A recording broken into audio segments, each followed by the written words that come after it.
Good morning and welcome to Ginger Welsh Allotments, and Happy New Year to everyone. I hope it's going to be a good year for you.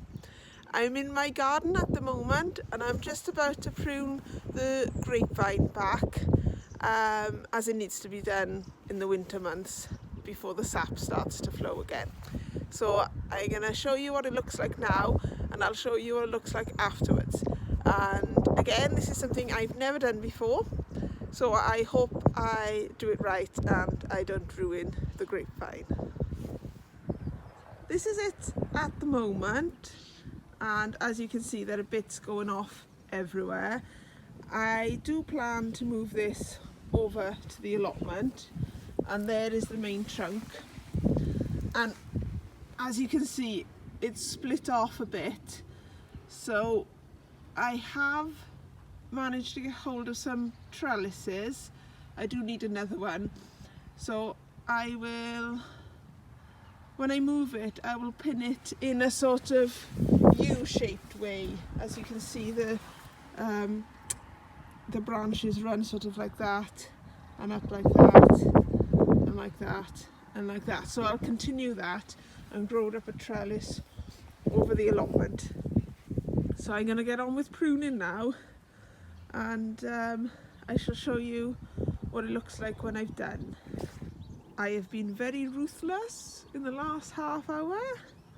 See the big pile on the floor of what I've lopped off, and what I did really was I followed the main trunk and then just followed it across, and then when there was an offshoot I just cut it back to the first or second bud. Well, the second or third bud I should say. That's more what I did. And like with this bit, I've just left this in now to show you. I'll cut that bit off because that's doing nothing. The same as this bit here. That's doing nothing. That's doing nothing, and that's doing nothing. So I'll chop them off. And then as I follow that out, see that I've cut that bit back, and I've cut this bit back, and as I was going along I was checking each bit. I don't know if this camera will pick it up, to see whether there was still green in the tree, because if it's still got that round bit of green then the tree is healthy, or I should say the branch is healthy, and if it doesn't, if it's all brown, then you might as well cut that away.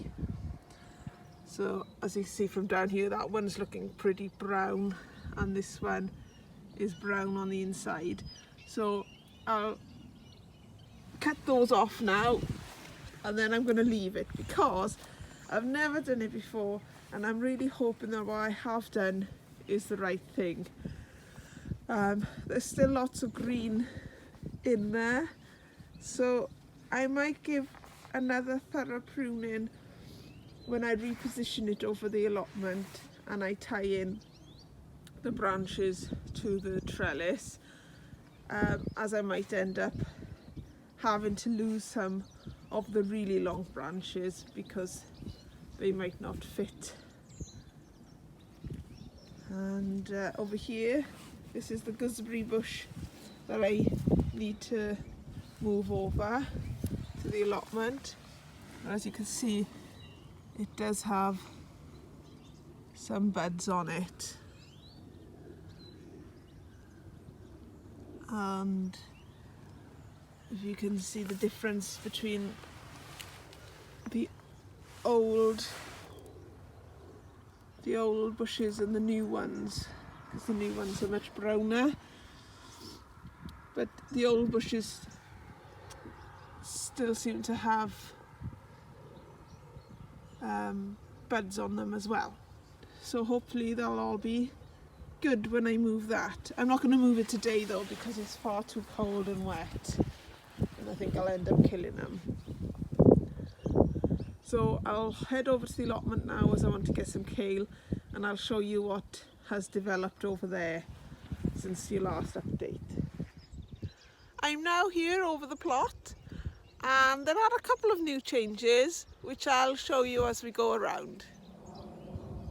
The biggest change is I've put in this new bed. It's a long bed, as you can see, and I'm not sure what's going to go in here yet, as the manure I filled it with isn't that well rotted. It's quite fresh actually, so I think I might have made a tactical error putting it in. And I was hoping, I started to fill it with sifted soil from my heap over there. This heap here next to the actual compost heap. But because it's so wet, it wouldn't sift very well. And I ended up having to abandon that. But because every time I sifted it, I just get all this in the sieve and hardly any compost going through. But I reckon deep in the heart of that heap should be very well rotted compost, because that heap's been there for a good 8 months now. So at the very heart there should be some compost. But I am in a bit of a quandary as to what to do about the compost, because I either wait until that compost dries out and then put it on this new bed, or I go up and get some multi-purpose compost. But the amount of compost I'm going to need to put on top is going to be expensive, and I don't really want to pay the money for it. So I am in a very big quandary as to what to do. I have got to buy compost for my potatoes because I grow them in bags or pots. But I didn't really want to shell out another £60 plus to fill this. And the compost that's here is actually really nice. It feels really nice anyway.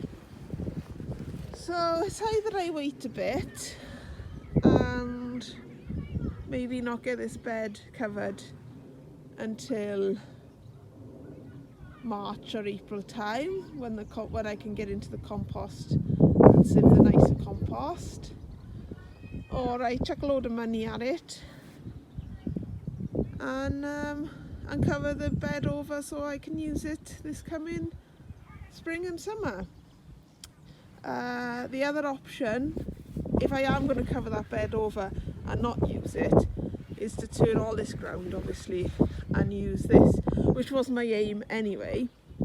So I do need to put some sort of wood in to make the paths different from the bed, because if everything's going to be turned over, it's going to be quite difficult to keep an eye on what is a bed and what is the path.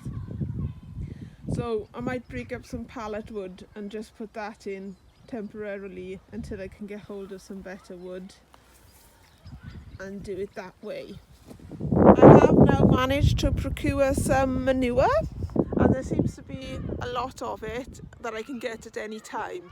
So I'm going to fill that heap up with a load of manure that I'll just leave to rot down for next year to put on top of the raised beds.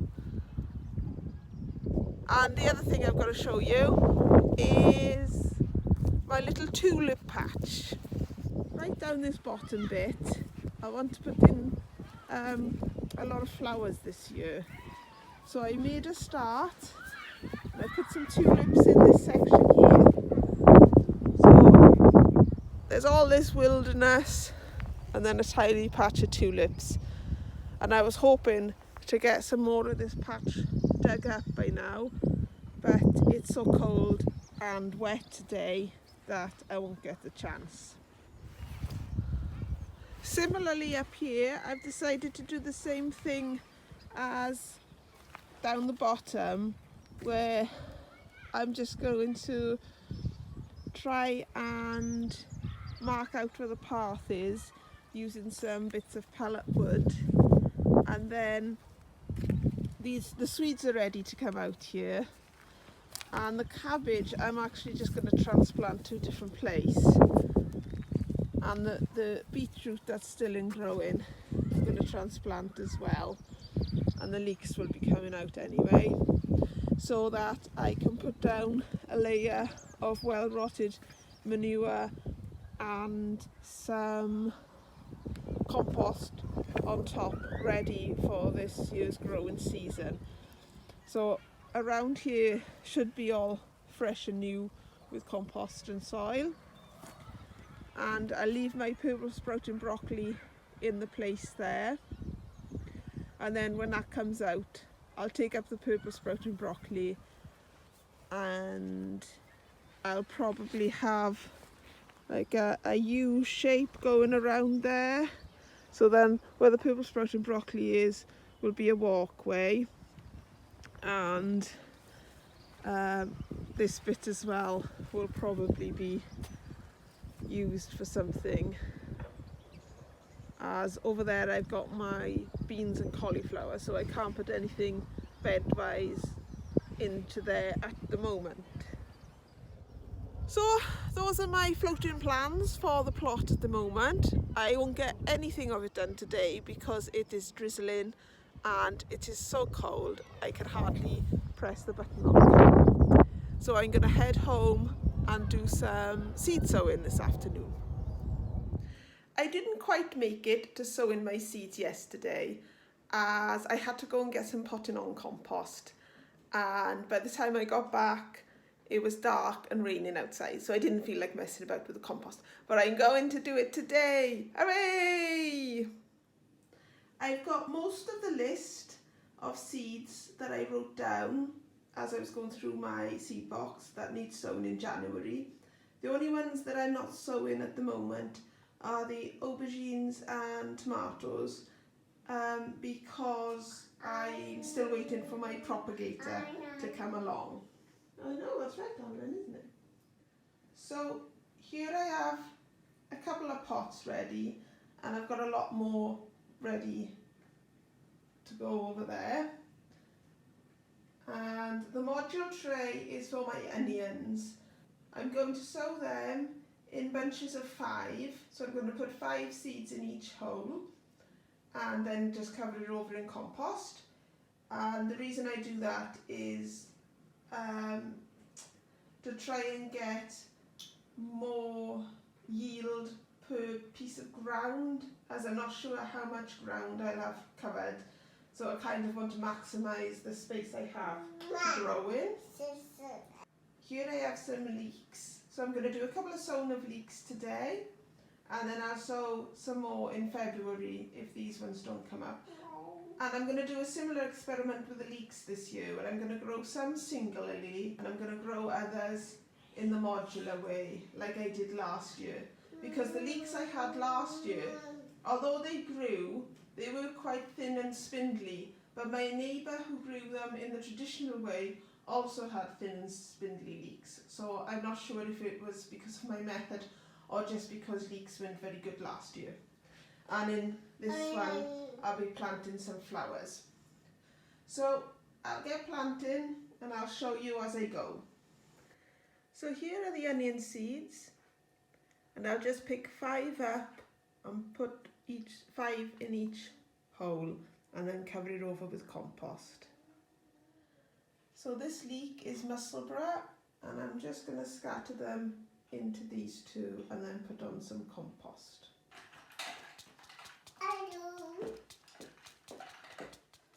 And there's the leek seeds in the compost. So I'm just going to cover this with a very small layer of compost, and I have got a couple of leek seeds left over, so if nothing is germinated by March I'll do another sowing.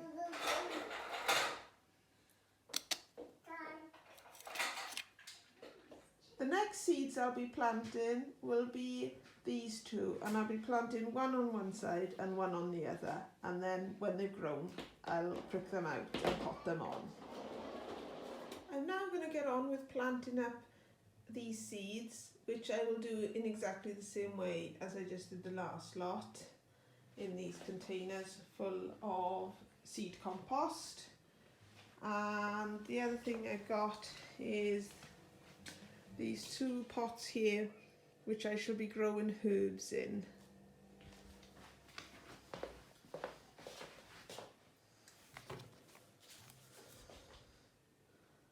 The herbs come in this packet. It has 5 varieties in it, and each variety comes in a sort of tea bag, and you just pop the tea bag on the soil and then cover it over. And I planted all 5, I think the end of November, and the basil, coriander and parsley came up, but nothing on the chive and mint. So I'm going to try regrowing the chive and mint and see how I get on with that. I'll show you everything once I've done. And eventually here is a large windowsill of seedlings, hopefully. Going from left to right, we have the onions. Then we have Busy Lizzie, stocks and Elysium. Then the already grown herbs, the basil, coriander and parsley. And at the back, one of the pots of leeks. And then we have the rest of that container selection. The hellebores. And now interestingly, the hellebores were the only plant that wanted vermiculite on the top. And the advantage of vermiculite is that it keeps the moisture in but lets the sunlight in as well.